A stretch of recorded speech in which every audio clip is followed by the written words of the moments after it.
பெயரை மற்றும் மாற்றிவிட்டு ஏதோ புதிய திட்டத்தை அறிவித்தது போல் தூய்மை பணியாளர்களை ஏமாற்ற முயன்ற திமுக அரசுக்கு விழுந்த அடி.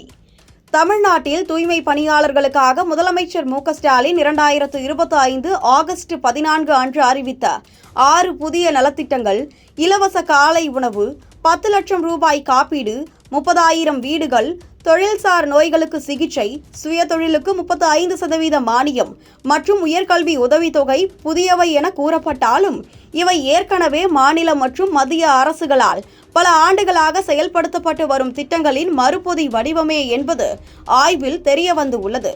உதாரணமாக 2022-2023 முதல் தமிழ்நாடு நகர்ப்புற குடியிருப்பு மேம்பாட்டு வாரியம் மூலம் 1000 வீடுகள் 110 கோடி ரூபாய் செலவில் தூய்மை பணியாளர்களுக்கு ஒதுக்கப்பட்டு உள்ளதாக ஆதிதிராவிடர் நலத்துறை கொள்கை குறிப்பு பக்கம் 148 உறுதி செய்யப்பட்டு உள்ளது.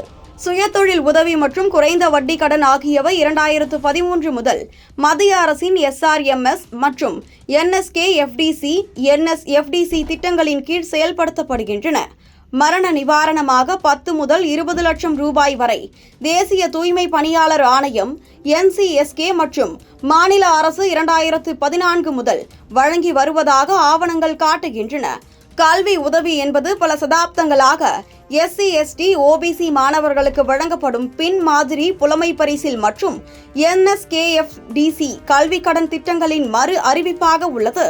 இவை அனைத்தும் சென்னை மாநகராட்சியில் தனியார் மயமாக்கலுக்கு எதிரான 13 நாள் போராட்டத்தையும் ஆகஸ்ட் 13, 2025 நள்ளிரவில் 600க்கும் மேற்பட்ட பணியாளர்களின் கைதையும் தொடர்ந்து அறிவிக்கப்பட்டவை என்பதால் இந்த அறிவிப்புகள் பணியாளர்களின் முக்கிய கோரிக்கைகளான வேலை பாதுகாப்பு மற்றும் தனியார் மயமாக்கலை கைவிடுதல் போன்றவற்றை தீர்க்காமல் ஏற்கனவே உள்ள திட்டங்களை பெயர் மாற்றி அறிவித்து அரசியல் பிம்பத்தை உருவாக்கி போராட்டங்களை அடக்குவதற்கு முயலும் உக்தியாகவே தோன்றுகிறது.